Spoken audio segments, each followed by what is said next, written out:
Guidance system out. Auxiliary steering out. Divert! Divert! She won't answer the helm. We're locked into the moon's gravitational pull. What do we do? We die.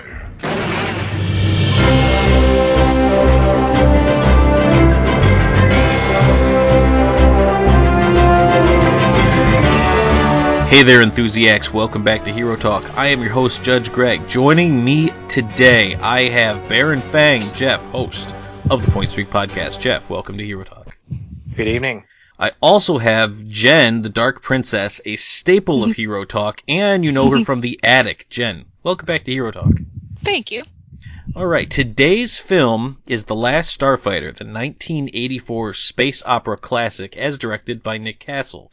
And as always, I'd like to remind you that this is a spoiler podcast, and while we'll try to keep it to the movie at hand, anything that has been released is considered on the table and fair game, so you've been warned.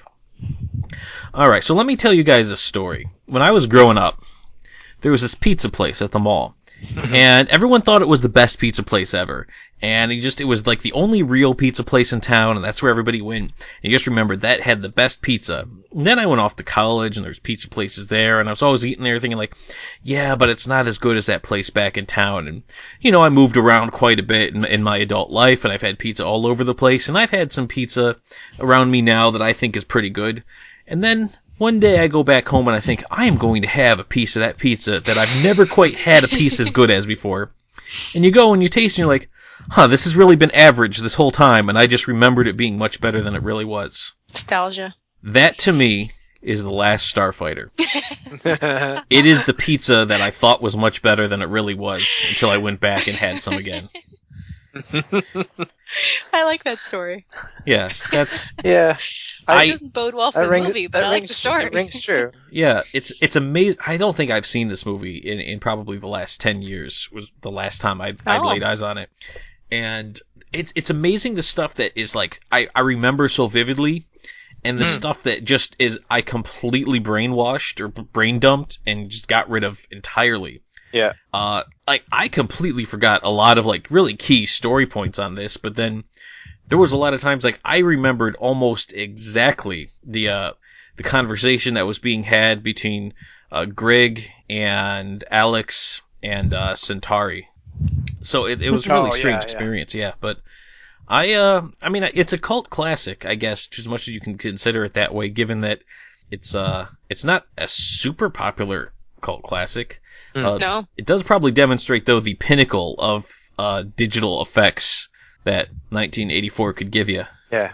Yeah, I mean, considering the only competition would have been the dogs from Ghostbusters for... Well, actually, I guess those weren't digital effects, but just effects in general.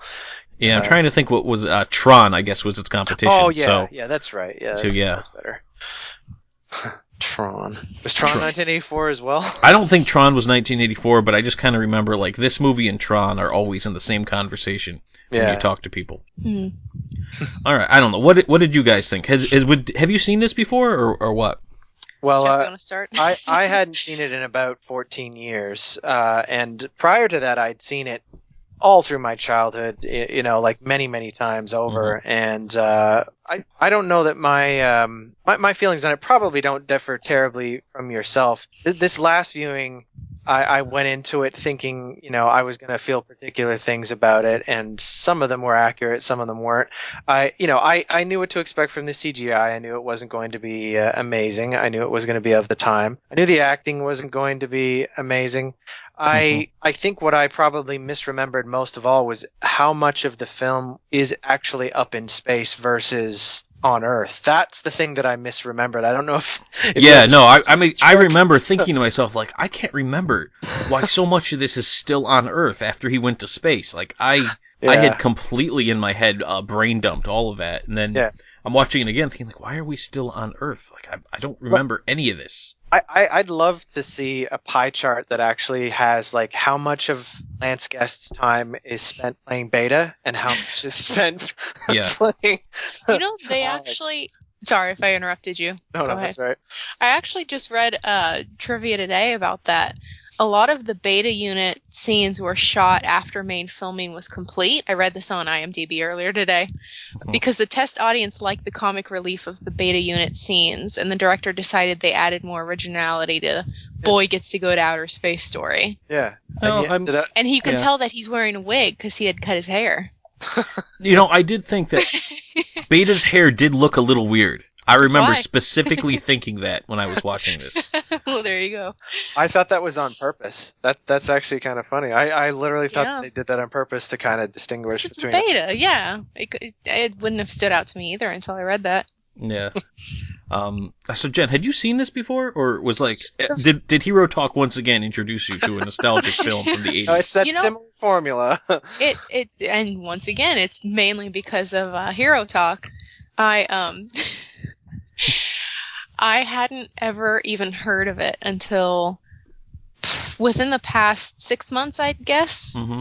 And I watched it knowing that it was going to be a Hero Talk topic. And I had never even heard of it until then. But, Jeff was raving on about how much he loved it, at least when he was younger. So I watched it, and I really liked it. But it had been so long, I kind of wanted a refresher for tonight. So I watched it again today for the second time. And I really like it. There's certain things I love, and there's certain things I'm kind of bored with, and it's something that I can even enjoy now, just watching it for the first time as a 29-year-old. So I will say, given some of the other films that we've done this for, where hey, remember that film? Let's go back and watch it. This isn't nearly as bad as some stuff that we've done on Hero Talk. Like this. I mean, this will. Well, I likened it to the piece of pizza that was still average, but even bad pizza is still good pizza. Yeah. Right. And so even this movie, and I was kind of expecting, given that that's been our formula so far, like I'm probably going to hate this movie so much.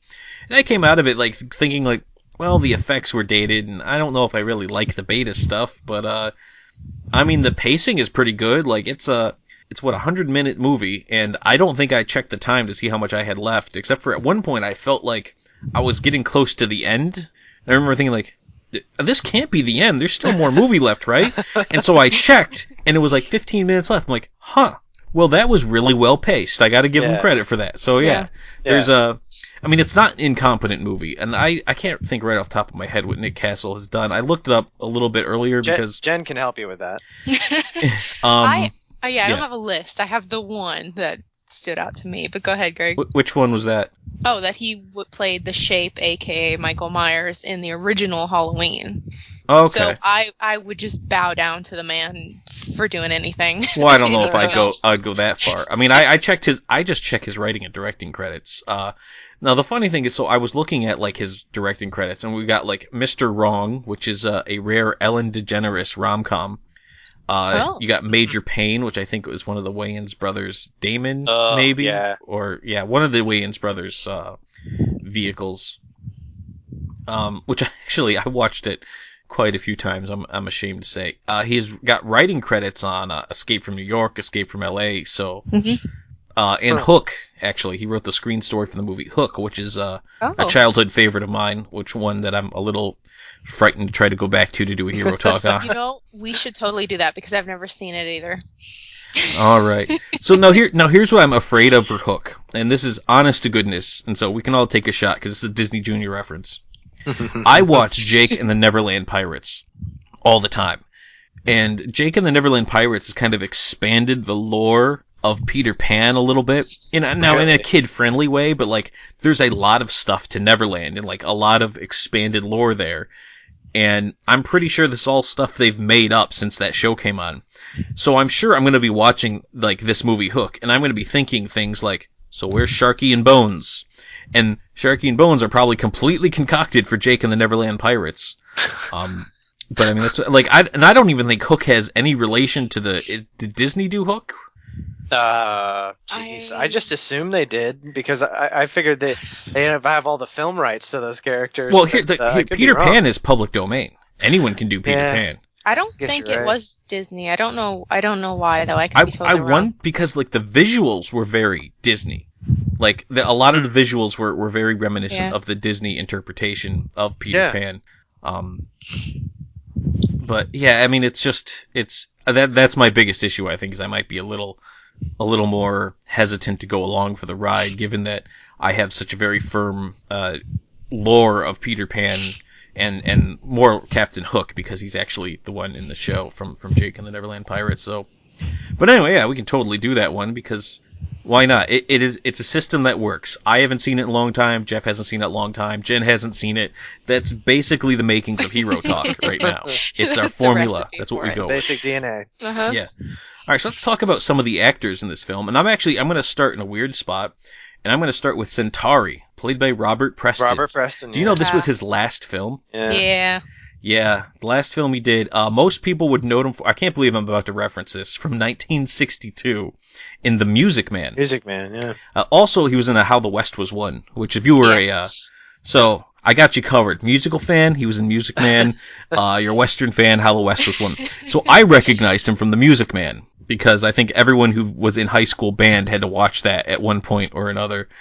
So yeah, that's where I knew him from. Yeah.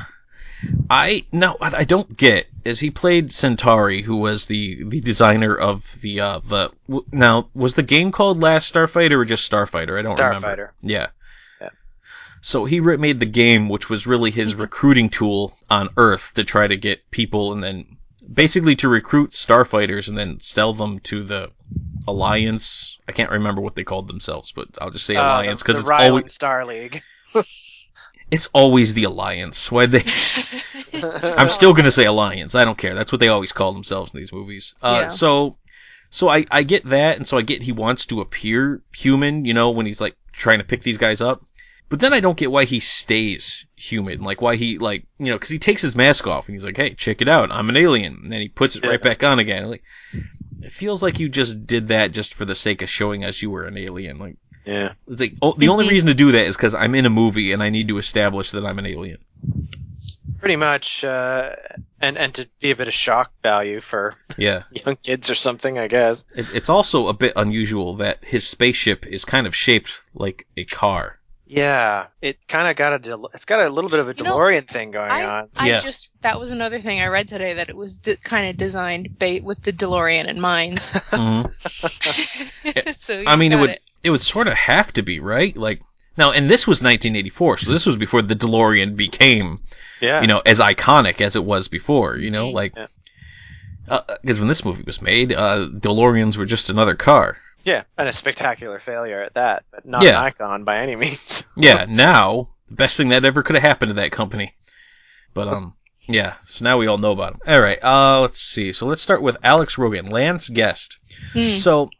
One of the things I have to say is, outside of Preston, I didn't recognize anybody from this movie.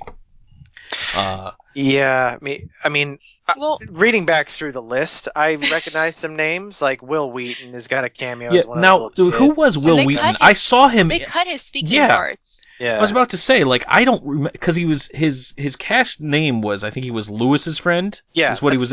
I don't remember Lewis having friends. He's just there in a twice. At one point, I guess early in the movie, he's seen running through the trailer park with a football jersey on, and then at the end, when everyone's crowded around the ship, he's there. Oh, that's it. And they cut all his speech. Well, I can understand that, because shut up, Wesley. Yeah. The guy that plays Grigg is apparently quite a name actor. At least he was. But Dan O'Hurley, but I'd never heard of him, and I'm ashamed that I hadn't, because apparently he's a pretty good actor. He's been in a ton of stuff. I recognized once I saw him without the mask, I recognized him from RoboCop. Yeah, he was in RoboCop and RoboCop 2, and he's credited as the old man in both. Yeah, there's not even a name. That's true. But he's been in Twin Peaks. He was in Halloween 3 as the bad guy. Yeah, or as people like to refer to Halloween 3, the one that doesn't count. The one that doesn't count. And it's funny you mentioned Lance Guest. He was in Halloween 2. He was. He was also in Jaws: The Revenge. He's the guy you bring in for the sequel to your scary movie. As a grown-up Michael Brody, yeah. Yeah. Catherine Mary Stewart. The only other movie I know her from is Weekend at Bernie's. Yeah, Weekend at Bernie's is the big one. That's the only one I noticed. Here's what's kind of unusual about Catherine Mary Stewart, and as much as I don't like to get this superficial though, is that I saw a recent picture of her when I was looking up her IMDb. She looks better now than she did in 1984. Yeah, I don't know how that's possible. She looks or, amazing. Like what kind of like crazy rituals she's doing with the bones of chickens and the gods of whatever facial reconstruction. I don't know. I don't know if she's had work done. I don't know if she's not. I'm just going to say that like right now, as we're recording, she looks more full of life and and youth than she did in 1984 when this was filmed. And that's unusual. I believe she may be a vampire or some sort of immortal. Maybe she's an alien. Yeah. Maybe. I have no other explanation for it. Like, everyone else has aged or died except for her, who looks better now than she did then. And I don't know how that's possible. This movie was like 20... How many years ago was it now? Holy cow. 21 years ago, yeah. 21 years ago. Yeah, holy cow. Wow. So there you go. I looking over her IMDb page, I have seen a ton of stuff that she was in, but of course didn't recognize her at all. Like, she's done a lot of straight to TV movies. I mean, she's been in a ton of stuff, but she's like will show up on a show and be like there for an episode or two. But as I look through, like, I've seen her in a ton of this stuff, and she never really registered as the same person. The character actor who played Otis has basically played that Otis character in about 4 or 5 things that I've seen as well. He's basically the same character in everything he's in. Yeah, I'm trying to think if there's anybody else. The guy who plays Zur is basically just a soap actor, and this was his big break. And apparently, Robin Williams was offered that role but passed on it. That's a good call, I think. Bit too Mork-like, I think. Yeah, it was a little weird. That's probably what he would have been thinking. Zur was weird, though. Like, the whole thing with the scepter just kind of went over my head. Like, now I have a scepter. Yeah. And I kind of went Chris Bale in my head, like, oh, good for you. Yeah. You have a scepter. I've noticed that the scepter features on several of the posters as well, know. Which is weird because it's not even that important. I feel like the scepter was probably more important in concept, and then it just drizzled away to nothing by the time they actually got to the final filming script. But because he has a scepter, and they're like, well, you need more than a scepter. And then he produces a knife out of the end. He's like, oh. You know they have starfighters, right? Like they're it looks like something you. that a production designer would have been really proud of, and they just thought, well, we spent all this money on it, so we better use it. It was really weird. I'm trying to think. Is there anybody else in the cast we really want to talk about? Heather Locklear is apparently uncredited as one of the Rylan indoctrinators, like in the training when he first turns up for camp or whatever. Apparently, she's in the blue jumpsuit and the bald white branch. That's her. Apparently, she's one of them. I know who you're talking about because I just, obviously, like I said, I just watched it today, but I would not have recognized her. Didn't recognize her or anyone. I didn't really pay a whole lot of attention. I figured there's probably some people in the trailer park scenes. So speaking of the trailer park, man, those people love arcade video games. Yeah, yeah, they really got into that. They really, really got into that. Like it was really unusual. It reminded me of that scene in King of Kong. Where, like, the little shifty guy, and if he's a listener, I apologize, but you came off as a little shifty guy in King of Kong, and I'm sorry. When he's walking around going, hey, you're about to see a Donkey Kong kill screen. Hey guys, there's about to be a Donkey Kong kill screen. Like, that's what it felt like, is just kind of gathering the crowd. I'm like, yeah, I'm sure the kid loves that everyone's now shouting around him while he's trying to play this game. Really random, though, that he just kind of got upset, like, that he was so busy and decided he was just gonna play some Starfighter, but I don't know. It's up to him. I'm not going to tell him how to live his life. We're all gamers too. Yeah.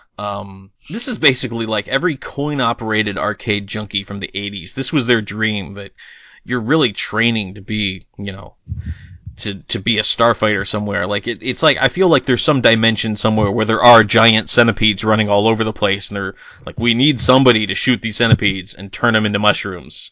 Somebody's got to get on that. Yeah, and it's funny. I'm not clear whether or not there was ever a actual video game adaptation of it. You'd think that would be an obvious thing to do, but I'm not aware that there is an actual official video game. I tried to look it up because, like, I seem to remember that there was going to be some video game arcade version of it, and so I look up, and I'm on Wikipedia, so take it with a grain of salt. But apparently there was like an Atari version and actually an NES title that came out in the 1990s. But I swear I've never seen any of this stuff. So I couldn't tell you if it looked close or not. Like I went as far as looking at like, oh, check it out, there actually was a video game, and that was it. I didn't go any longer because it was like, well, it was didn't look like a very good video game, and they reused the same footage from that game over and over again. Yeah. Like if I had to see him like lead that one guy and then the second one flew down the bottom of the screen all the time, it was it was a little annoying, and it got a little old, especially for how long some of the scenes of him playing went, just to see that same shot over and over again as more and more people crowd around him. Yeah, all right. So we're all on the same page there. So, all right. So the effects are kind of dated in this, and I really, if I could poke the movie in the eye somewhere more than any of the other places where I've poked the movie in the eye, it's that, you know, you establish all these aliens and stuff, but then you take all that time and then you kill them at the end of the second act. You know, like, oh, look at all these people. Oh, look at this world. Oh, look at all this stuff that we've established, and then, oh, now they're all dead. Yeah, literally all of it. All the bad guys, all the good guys, aside from like a handful of people, are gone. So, yeah. It was. I mean, it felt really kind of off-putting. I mean, I guess you got to make him the last Starfighter. So there you go. Apparently, there were 27 minutes of effects for the film. I don't know whether I find that low or high, considering this is a 100-minute film. Yeah, I mean, there was. I'll be honest. Like some of those scenes were a little bit padded. I'll say, like when he's on the spaceship for the first time on his way up into space. Yeah. And so you just get a whole lot of reaction shots to him looking out the windows, trying to figure out what's going on. Like that just felt like, okay, can we get to it? Yes. Yeah. Shades of Star Trek motion picture. Yeah. Enterprise flyby. Like, come on, let's I start to yawn at that point a bit. Yeah, and as much as I praise the pacing, like until he gets into space, the pacing is slow as anything. And I can't stress this enough. If your movie is about a guy who gets taken from Earth to go into space, whatever you want to call it, because the same formula has been done about 100 times. This is hardly new ground. You have, I'd say, 5 minutes of movie time to get him into space.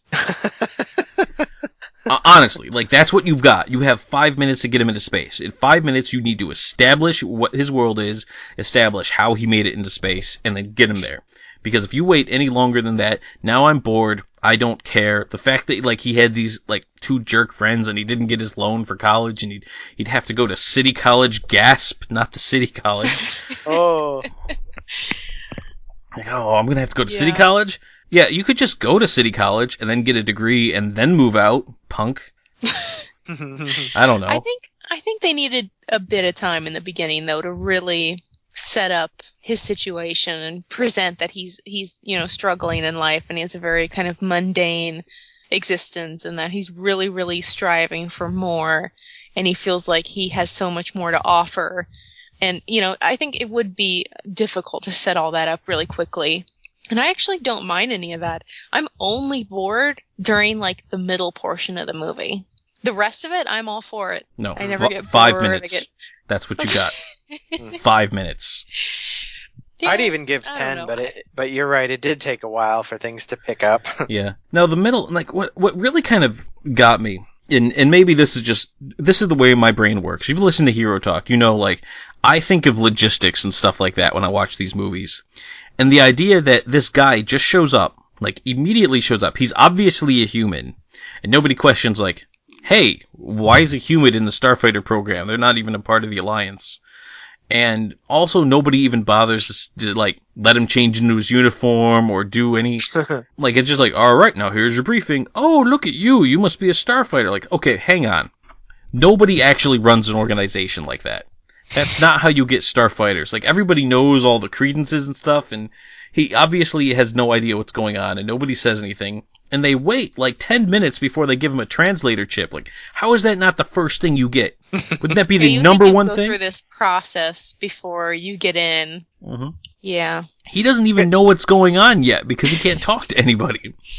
And they get it like just an attempt to make it seem more alien than it actually was, considering that these aliens were not exactly. If you're looking at science fiction in general, the look of the Rylans and a lot of the ones sitting around that training room weren't exactly the most out there designs. No, I don't know. This is not a fair assessment because I couldn't remember a lot of these things, but I definitely got the feeling as I'm looking like, oh, I've seen all this done before. But yeah, 1984 was a long time ago, so it's very likely this is where a lot of these designs originated, and I've just been seeing the fallout from that. But anyway, I always kind of got the feeling like there's nothing really new or creative here. You know what else kind of bothered me? Again, this is how I think. This is how my brain works. The translator chip, they stapled the thing onto his clothes, right? Mm. Well, he's obviously going to change into that Starfighter gear you gave him. Why wouldn't it be on that, or be an earpiece, or something that like would go with him instead of something that's like a lapel pin? Mm. That was odd to me. Yeah, I mean, in TNG, I guess it's the little clip thing that they wear, right? I thought in TNG it was. I don't know. Actually, I don't know enough about Star Trek. I'm not even going to venture a guess what it is in Star Trek. I kind of got the impression everyone just kind of spoke English. I don't know. I thought it was the computer with their universal translator, but I could be wrong. Yeah, maybe.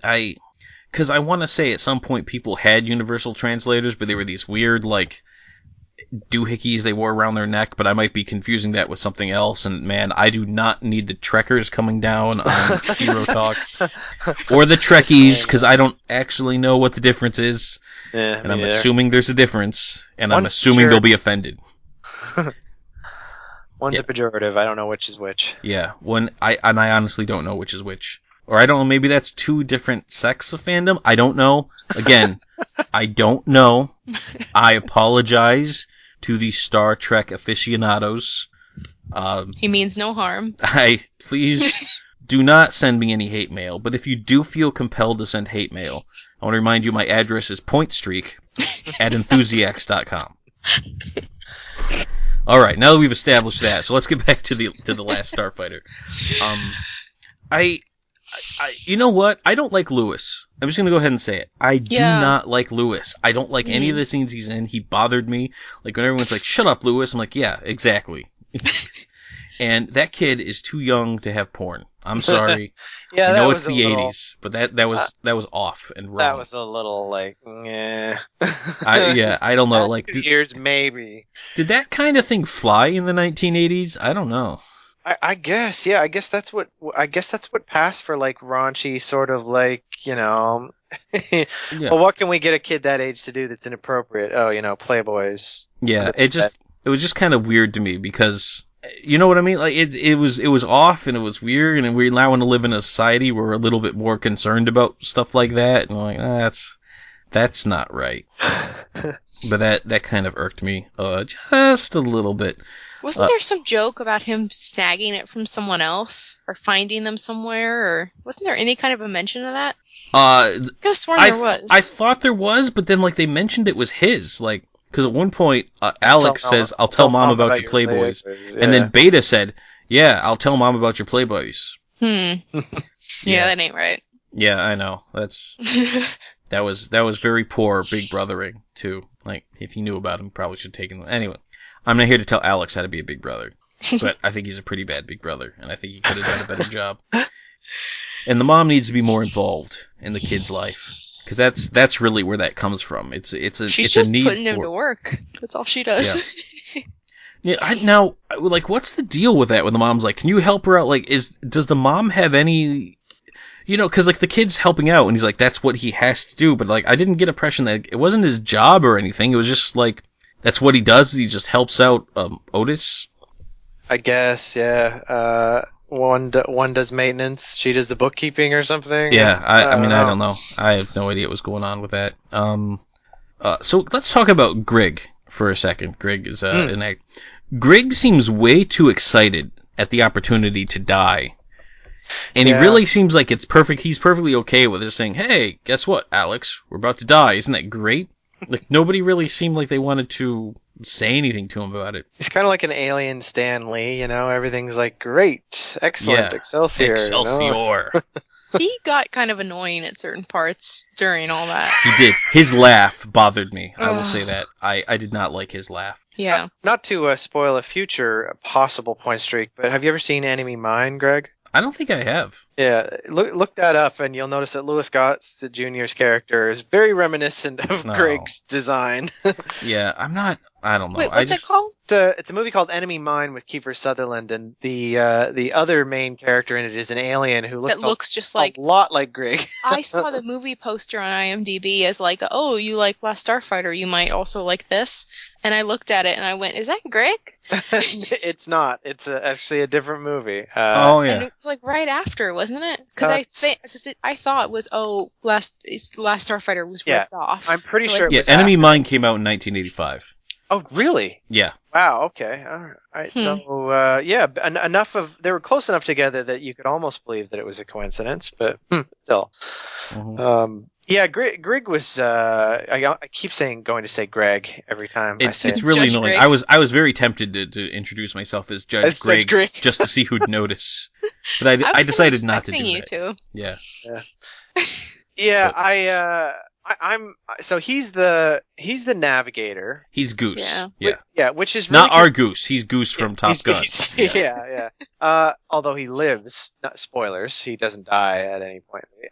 Which is weird because anyone who's seen another '80s movie with weird special effects that Greg probably doesn't like, the last Flight of the Navigator. The Navigator in that movie is actually the pilot. So when I was a kid, I used to find that a little bit confusing. As an adult, it makes a little bit more sense. But yeah, I guess he's the guy that does most of the flying, and Alex is the one that controls the gun section of it. Is that how I think Alex controls the gun, and I also got the impression Alex can do a little bit of like fine ship maneuvering. Like he can't, make the ship go forward, but he can like turn the ship and rotate and do a barrel roll. But so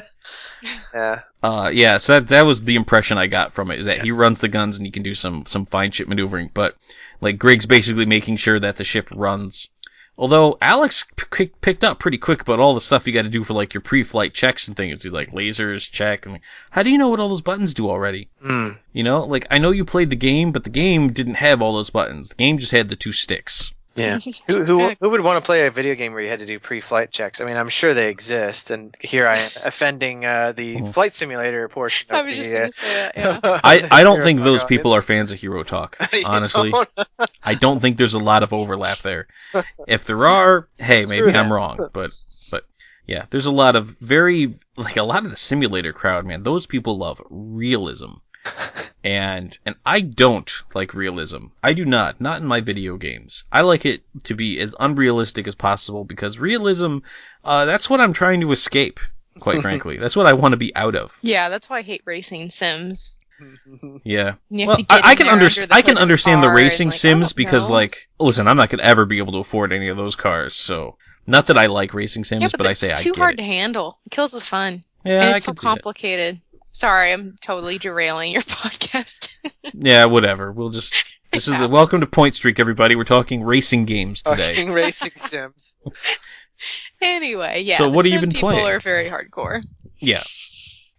All right, what were we talking about again? Last Starfighter. Yeah, that's right. Last Starfighter. What does Greg do apart from being a navigator and morale officer and trainer of sorts? You know what I actually kind of thought was a little unusual was, so when Alex kind of wants to like get out and he's like telling Greg like, oh, hang on, I don't want to be here. I'm from Earth. And he's all like, Earth? Like, what are you doing here? They're not even associated with all this. And there's a point where he's like, well, I want to leave. And everyone was just kind of okay with it. Yeah. Which I thought was really, there was no, out brief. There's no, well, now that you know, we can't. They were like, all right, we'll send them back. And even Centauri was just like, you realize how annoying this is, but I'm going to take you back and give you a ride right to your home. And I'm going to give you a way to call me if you ever change your mind.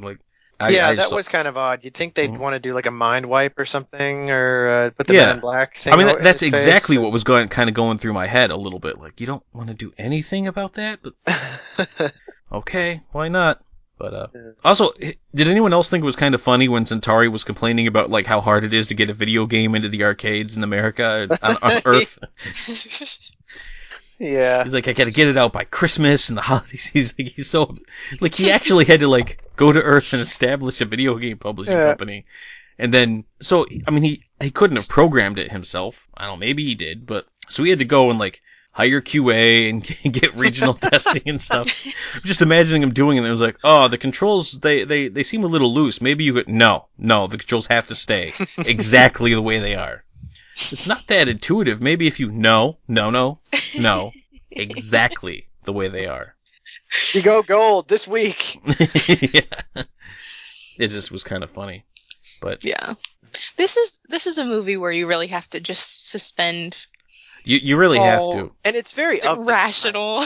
I mean, it was. You can't think too much. Yeah, it was very of the time. The whole like arcades were we're very much in full swing. This is just post video game crash, like just post video game crash. So home video game crash, I should say. So video games were popular. It made sense that they managed to blend video games and sci-fi into a blockbuster. We kind of was an obvious choice. It's know your audience basically. I think there's a lot of overlap between the two, especially in the 1980s. Now, does this happen often that you go to ship a video game somewhere and it just shows up somewhere else and then nobody ever follows up and, like he's like, oh, that was supposed to go to Vegas. I'm like, all right, so when it didn't go to Vegas, you didn't do anything about that? You didn't want to follow up? Yeah. That was very, very unusual to me. Yeah, they spent all their time on the programming and the logistics side just went right out the window. Right, it just goes wherever. Like, oh well, what are you gonna do?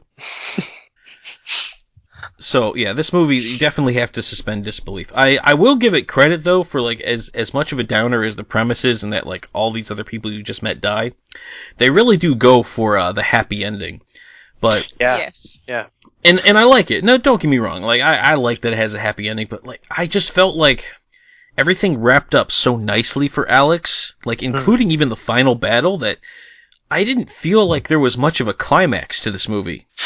No, and as I was mentioning to Jen briefly, the number one thing, and it ties into what you just said, that I had misremembered or remembered differently about this movie was how little time he actually spends piloting the Gunstar.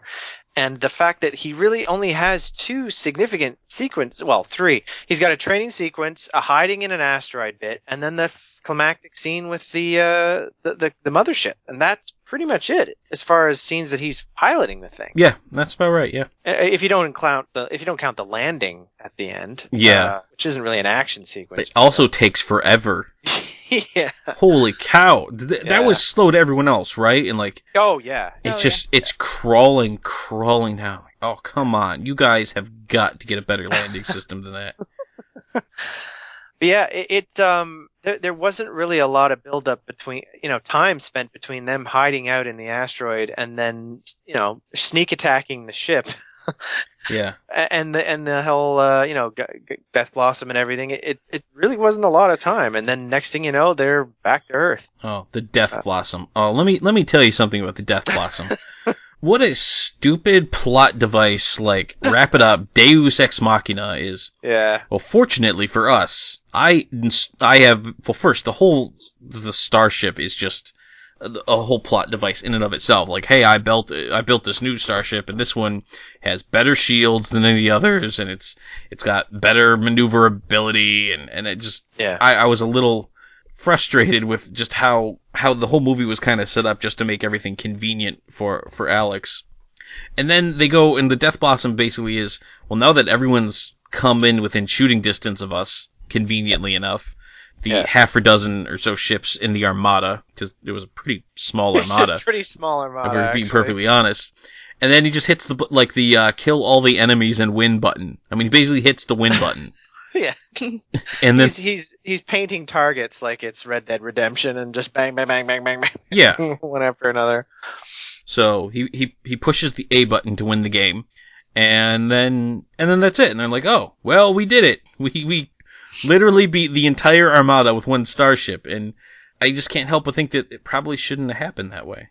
Well, I think the interesting thing is that because that part is so simple and, to me, frankly, so dull and boring, is that with pretty much every movie, the main character, there's some sort of a challenge, or something happens where they're somewhat changed near the end of the movie.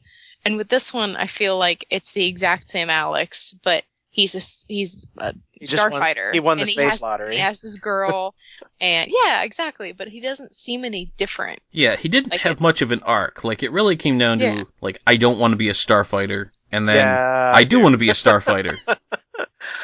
He gets the girl to come along, and that's it. But that's his arc. Like, he's everything he wants at the beginning of the movie is still the stuff he wants at the end of the movie. The only difference is he's decided he's okay with being a starfighter. Am I the only one who thought about, like, what's Maggie going to do back at their space apartment while he's I thought that too. Like, does she get a work visa? Is she allowed to, like, work part-time or something? What is she going to do back there? Or then I thought to myself, they're all like, well, what about Granny? Like, you have a big giant starship. You can't take Granny with you. Honestly, just take Granny with you. It's not that big a deal. I mean, all the Rylands have gray hair anyway. I mean, she'd fit right in. She might as well just put the blue jumpsuit on and join. I almost feel like she has more of an arc because she finally admits that she's been scared all along to leave the park. Yeah. And then she makes that big choice at the end to leave until they take this like leap of faith. Yeah. So, I don't know. I feel like that stands out even more.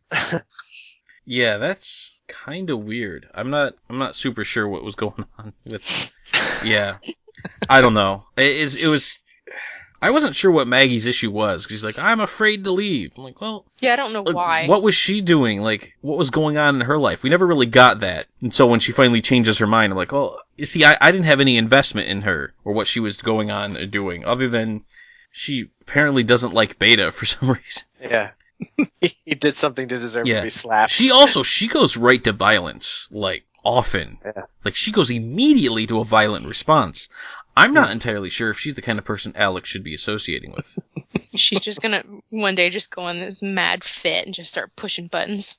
Yeah, she's gonna push buttons and she's going to hit the Death Blossom, and there you go. Then where will we be? The Maggie Death Blossom. Yeah.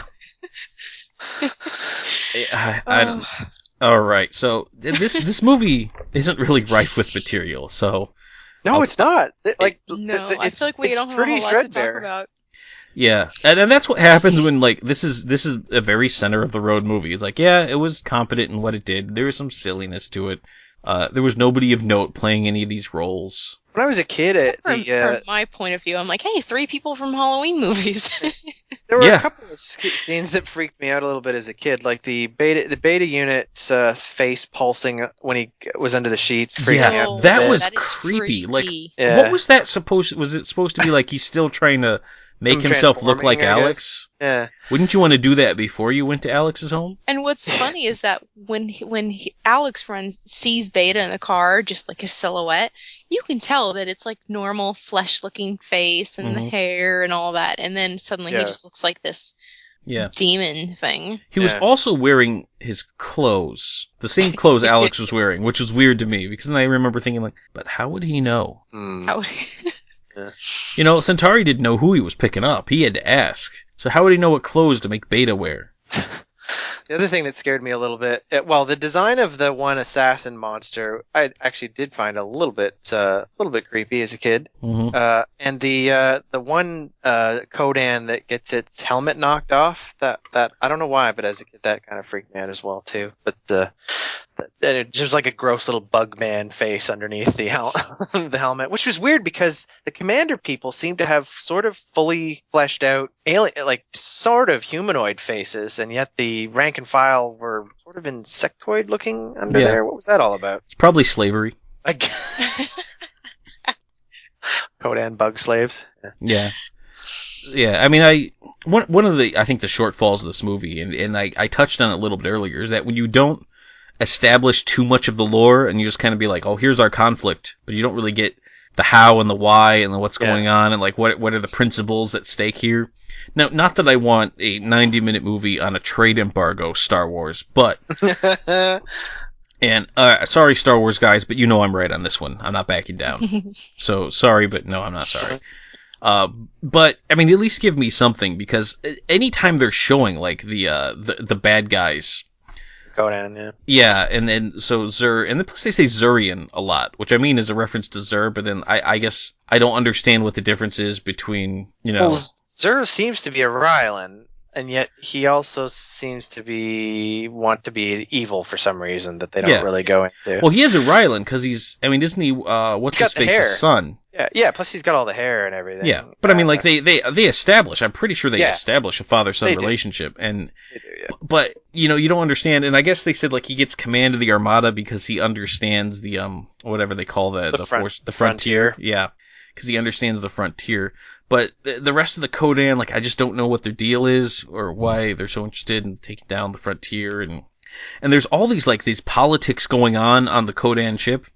Which was all, pretty inconsequential to the story when you think about it. It's not like, other than Zur showing up as the big floating head in the middle of their briefing, there was no real interaction between the Kodan and the Rylan or the alliances. No, not really.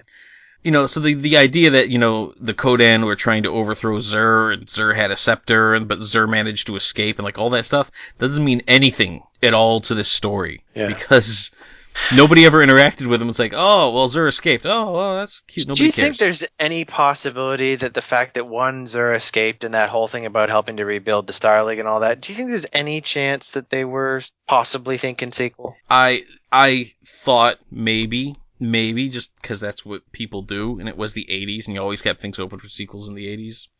But look at the money. Like it was a budget of 15 and it grossed 28. I guess that's pretty good for 1984. That's not super duper hit, but no, maybe it wasn't enough to justify a sequel. I guess, but like I've never heard anything about a sequel anywhere in the works anywhere. I read, and again, this was on IMDb, and I typically believe all those trivia facts there, but we blanket believe anything we read on the internet here on Hero Talk. Well, I take IMDb way more seriously than anything I would read on Wikipedia. You take that back. You take that back. It did say on there that I guess in 2007 they were talking about, because it was 20 years, they were starting the process of making a sequel. Oh. And it fell through and nothing ever came of it. If they ever do make a sequel to this, seriously, if they ever do, they're going to remake it. You cannot have Lance Guest or Norman Snow in it. You can't. You just can't do that. That would not work out the way you want it to. You have to be like the son of Zur and the son of Alex. Catherine Mary Stewart, she could still be in it. You could absolutely still have her in it. She could be your link between the old one and the new one. Yeah. It would have to be her because you can't. You don't bring everybody back. That would be wrong. Yeah, resist the temptation to bring Will Wheaton back. Not to the fans. Oh no! You know how mad I would be if Will Wheaton came back.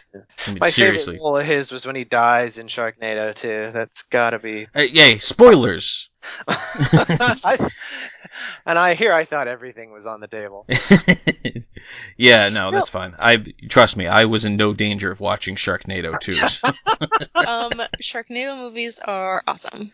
Yeah, I don't care what people tell me because I've heard that more than once. Like, oh, you should really watch them. Like, I am not watching a movie called Sharknado. I said that too for years, and then they're really good. They're really, really, really good. Didn't you buy the Sharknado pop vinyl? Yes, I do. Yeah. I do have it. Yeah. It was a gift, but I wanted it, and now I own it. It was a gift. Jeff, did you buy her the Sharknado pop vinyl? I may have tripped over to register and purchased it He may have. Falling. Wow. It's there are no words for my disappointment right now. I love those pop vinyls. I don't need this in my life. This is why we can't have nice things. Yeah. And listen, I'm pretty loose with what pop vinyls I'll buy. I got a Wally the Green Monster and a Rob Gronkowski, so. Yeah. One thing I have to bring up about the movie, and I apologize if you were going to bring this up, but since we're reaching the hour mark, I'm thinking we might not. Yeah. I love the score for this movie. That's something that actually pretty really... good. I'm not one to catch music in movies. I'm kind of dense in that way. Yeah. Or even video games. People rave on about a score, and I'll be like, I guess it's good. I don't really remember. This one really stood out to me, and I like it a lot. So I searched who the composer was. And also in true Hero Talk fashion, I have to butcher somebody's name. because you haven't yet. His name is Craig Safan, and he was the composer for the Nightmare on Elm Street 4 film, The Dream Master. But the big one that really stood out is that he was like the sole composer for Cheers. Oh, really? For like the entirety of the Now, does that of course, include the everyone theme loves song? that theme song. It had to have. He was the only one listed. Oh, for the composer for Cheers. So I love that theme song. You know what I found was kind of weird, because now that you mention it, I think it's a good thing to mention. I usually try to pay attention to the music because I think if there's something worth noting, I can bring it up in Hero Talk. And I actually didn't like the music all that much. I love it. No, I didn't hate it. Like... it seemed to me like, yes, this is competent music. It tells me what but like, I was not that into it. Like, not like I get into it in some other movies that I watch. Because there are... Like Willow was a really good soundtrack. The Willow soundtrack was, I think, probably one of the best soundtracks. I'd be very hard pressed to think of somebody who did it better. And I'm like including Star Wars and I would say maybe Batman is probably the only other movie that we've seen for Hero Talk where I thought the score was just as good and so notable. But yeah, this one it didn't strike me. That's so weird about Cheers though. I know, so random. Yeah. I don't know. I think to me it almost reminds me of the Star Wars music. I don't know. I got a little bit of a Star Wars vibe from it. Yeah, you try very hard not to immediately compare this movie to Star Wars. Because I try to make it stand on its own, even though given the time when it came out, it was very likely that this was an attempt to try to cash in on the Star Wars popularity. Yeah. I mean, it's no coincidence. But I was trying not to make too many comparisons to Star Wars, although they're there. Like, anytime there's a gunfight and they're shooting those little lasers at each other, like, it is Star Wars through and through.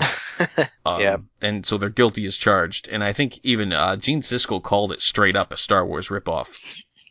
Now, he said it was a good Star Wars ripoff. I think he said it was either one of the best or the best. I don't remember the line, but he did like it. And I guess... In terms of movie cash-ins off a popular genre, this one became a cult classic, so that's something, because I'd have to imagine that if I don't remember every movie that was hitting the theaters back in the 1980s, but I got to imagine there was a ton of these things just dropping almost every other week. Yeah. Now, I will say I have one thing that I regret a little bit, is that I have never made it to see the off-Broadway musical of The Last Starfighter. I read that a few days ago myself, and I was like, no way. That can't be right. It's amazing. I have seen what goes, in fact, on and off Broadway, if we're being perfectly honest. There are some movies that are on Broadway, or some shows on Broadway that make you kind of shrug your shoulders. I at this point believe they could make a musical out of anything, because there was a Legally Blonde musical that was on Broadway for quite a while. Might still be there for all I know. I haven't been down that way in a long time. So if you can have Legally Blonde and Army of Darkness, then you can have almost anything. And plus, I mean, there's Spamalot and the Book of Mormon, so there's a lot of off the wall things. So this doesn't really strike me as being too off the wall, but still, I can't imagine this was a huge draw. It's a cult film, but I mean, it's not a cult film like Rocky Horror is a cult film. You know what I mean? Yeah, no, I think you'd have to be in a particular age range for this to be a cult film for you. I probably am, to be honest. Yeah, I mean, like, I guess we would be there, like you and me, Jeff, but like, Jen didn't hear of this movie until just recently. You know what I mean? Because it's not like it's not Star Wars, basically. It's not the Rocky Horror Show. It's not going to get a revival. It's not going to get a huge remaster with deleted scenes added. Yeah, I know. Like it's not even in Forgive Me. It's not even Labyrinth. No, it's not. In fairness, I feel dirty now, and I'm sorry, but go wash your mouth out with soap. I don't want to think about that movie anymore. Why'd you have to bring it up? No, I'm gonna have nightmares. Yeah. But Jeff, or I think it was you, Jeff, that just said it's not going to get a big remaster, or was that you, Greg? Sorry. No, that was Jeff. Did it get a big remaster? You about to drop some knowledge on him? What I was going to say is that I was watching the Blu-ray of it today, and it actually was done really well. It's a really good Blu-ray transfer. Oh yeah. Like the graphics obviously don't hold up well, but I kind of enjoy that because it's a movie about old arcade games. When I see bad graphics in the movie, in the quote real life aspect. Yeah. To me, it's kind of fitting because it's still very nostalgic. But I anyway, like to think that that's just how the transfers- real world looks in that universe. This real space just looks like that. But the transfer is really, really well done, so I like that Blu-ray a lot. Yeah, I did not see the Blu-ray. I have it on DVD, and I didn't see any particular reason to try to get any HD version of this movie. In fact, I got this movie. It was in a. Now I would be really hard pressed to think of all the movies. It was one of those 4-packs like you find at Walmart. Yeah. Oh yeah. And so you buy like the case. And it's got 4 movies in it, and I want to say it was this, Dune, Flash Gordon. I'm trying to think what the other one would be. What a set you got there. Oh, how do you walk by any away? chance? What? I got this. I think maybe Krull. Maybe would have been the other one. Krull or Starman, and I really don't remember which one. They're both kind of the same movie in my head, but yeah. Yeah, so that's where I got it, and I think I paid $5 for that too. So. Yeah, I got the Blu-ray for like $6. So yeah, it's not terribly expensive. However, it is a good thing to point out there. Like, if you've never really heard of this movie and you're like, hey, I've just listened to these guys rip it apart for the last hour, and you know what, maybe I just want to check it out. It's cheap. You can just go check it out. It's cheaper to buy than it is to rent. To be honest, there's so much that you could make fun of it or say you don't like, but it's honestly really fun to watch. You just can't be in the mood for this work of art or this really fancy, Listen, it's film. not Casablanca. It's fun. All right. Exactly. It's not going to be one of the greatest movies of all time. However, it's not Labyrinth. All right. I want to say it again, but this in the good sense. It's not Labyrinth. You're not going to walk out going like, how was this ever a cult classic? How anyone could stand watching this more than once is beyond me. No, it's a fun movie. You'll get your money's worth out of it. And yeah, there's going to be some weird stuff. If you ever do figure out what the scepter's for, drop us a line here at Hero Talk and let me know, because I don't get it. I'd really love to know what was going on there. But yeah, it is what it is. So I think now that we are kind of pushing close to the hour mark here, and we like to keep it brief, and we did not do that, and we went off on several tangents, and I'm not cutting them, so you're just going to hear them in the podcast. In all their glory. In all their glory. And all their, as close to unedited as I can possibly make it glory. So now it's time for us to say what our favorite parts of The Last Starfighter are. And I'm going to start with Jen, because I honestly really want to know. Jen, what was your favorite part of The Last Starfighter? I feel like everyone is going to get really mad at me. Oh, boy. I think my favorite scenes are probably within the trailer park. I know this sounds crazy, but I get kind of bored when it's down to the meat of him, quote, fighting and, in his ship. I feel like, and Greg gets annoying during those parts. Hey, sorry, Greg, sorry. Greg, you're okay. I really like his character. I think he's really sort of endearing. You really start caring about, his life and how it's going to turn out. So yeah, I kind of really like the setup scenes. I love when Centauri comes to get him. That kind of almost creepy at night. He's out there by himself, and then this weird spaceship-looking car pulls up. And yeah, that's about it. Oh, and I love the scenes with Beta because they're hilarious. Okay, so what was up with pretty much Earth. Yeah, Earth. Got it. Everyone's least favorite part was your favorite part. Understood. That happened recently, and I can't remember what movie it was. Oh, Princess Bride. Yeah. Oh, yeah, Sorry, that's right. But yeah, anyway. That's right. My favorite I remember scenes were on Earth. Yeah. So now that you're speaking of this, you brought something up which was kind of weird to me. Yeah. It's like how every time somebody from outer space showed up, the machine started freaking out. Yeah. Yeah, its proximity to aliens of any sort would set it off. Which was weird. Would it happen to any machines, or is it just to that one, or is it because that one is... I would say that it must be tied to them, or they wouldn't know that someone broke the record. There must be all this funky alien this weird alien broadcasting technology that gets disrupted whenever an actual alien is nearby, or maybe alien technology is nearby. Yeah. That's what I'm assuming here. Yeah, sure. It's better than anything else I'm going to come up with, so let's go with it. All right, Jeff, what was your favorite part of The Last Starfighter? I have to admit, I really enjoyed Robert Preston's parts. He's obvious. He's as far as star power in the movie. He's definitely it. And yeah, I pretty much enjoyed any of the scenes that he's in. My My favorite bit in the movie, I like just because of how ridiculous it is. Basically, when the Kodan mothership is completely screwed and going to crash, and they're running around trying to determine if there's anything they can do, and then Lord Krill, what do we do? And then for some reason he decides to flip the little eyepiece, Garrus eyepiece there, we die. I don't know what it is about that scene, but I just love that. Like, hey, I don't know why he flipped his eyepiece. I remember thinking that, like, if you know you're about to die and you've said as much, I don't get it. Yeah. But I will say he met his death with stoic dignity. Yeah, he did. Unlike everybody else who was running around like a crazy.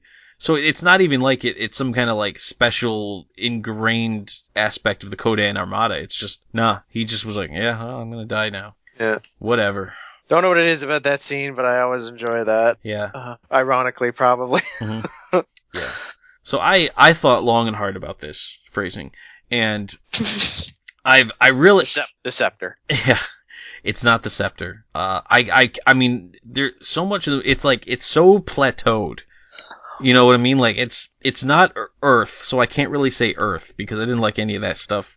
But then the space stuff, like, nothing really stood out in the space stuff. So I had to go back to Earth, and I picked the only moment in this entire movie that actually evoked a real emotional response for me. And that's the dog sleeping in the first shot of the movie. I love that dog. He's just sleeping, just hanging out. I thought that was pretty neat. So yeah, that was my favorite part. Was the dog. Oh. Why would I pick anything else, honestly? All right, now we got to give this guy a score. And I picked Jen first last time, so Jeff, I'm going to start with you. What would you score The Last Starfighter? I would my score is raised a little bit by the nostalgia factor, as it often is. But I will give this 3.5 beta units out of 5. So what would be 0.5 of a beta unit? Like just the lower half? I'll go with the lower half. The lower half. Whatever was left after that pickup truck exploded. Yeah, that was not smart of Maggie to go along. She was like, "Now you got to jump out," because I was planning to ram him. Also, like, Zur really jumped to conclusions there. He did. Yeah. He really did. Like, he went like, so he said that the last Starfighter, and then he stopped talking. He's like, is dead, or is here, and he just got shot, which is also like. Yeah. There was no idea of like, hey, shouldn't we follow up or send another guy just to check up on that? Or nope, we're just gonna assume he told us. They'd already sent 2. These things aren't growing on trees. I'm thinking like it just occurred to me that like you should probably do some sort of follow up on that before you just presume that he's going to tell you the exact news you needed to hear and then move on with your plan. Confirmation bias. Yeah, that's what's going on there. All right, Jen. What would you score The Last Starfighter? I normally try to come up with some kind of cute way of scoring. As is the tradition. Yeah. Yes, but since this is The Last Starfighter, I'm just going to give it 3 stars out of 5. Okay. All right. Gun stars? No, just regular old regular fancy stars. She's refusing to be cute about it. All right, so that's true. As I am wont to say at the end of every Hero Talk before I give my score, is that I try to make it as nonsensical as possible so that nobody could possibly try to take my score and try to apply it to any scale, because, and I want to remind everybody, review scores are dumb and they're there for people who are too lazy to actually hear the whole review. So there you go. You don't need a number. The number doesn't mean anything. The number is arbitrary. It's why we make them up, and we make them silly, weird things on Hero Talk. So here's how I score The Last Starfighter. I wish there was another Starfighter, and that could be The Last Starfighter, and that this one was not The Last Starfighter. The second to last. The penultimate. Yeah, I give it the second to last Starfighter. There, that's my score. Or that might be my favorite one yet. Yeah. I don't know. You really liked the Bog of Eternal Stench. I gotta be honest. Oh, I did. That's true. Yeah. Okay, this is my second to second to last favorite score on here. All right. Nothing else. I thought of a couple more that I could have done, but I didn't because I don't have to explain myself to you. I just didn't.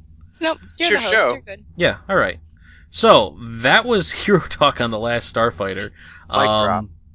Yeah, mic drop. We're out. No, I gotta at least do all the plugging of everything, because I do that at the end of my show, not at the beginning of my show.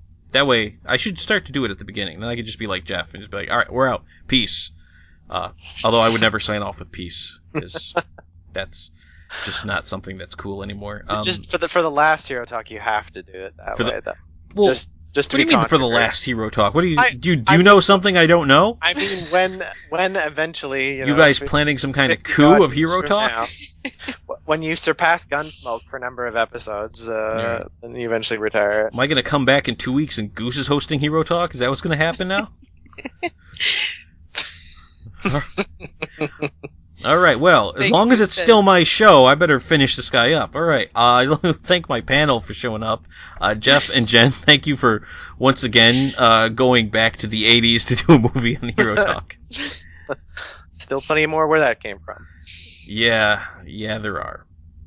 All right, for more reviews, Let's Plays, podcasts, you go to enthusiacs.com. You can find us on Twitter, that is Enthusiacs. You can find us at Facebook, right? We're still on Facebook, right?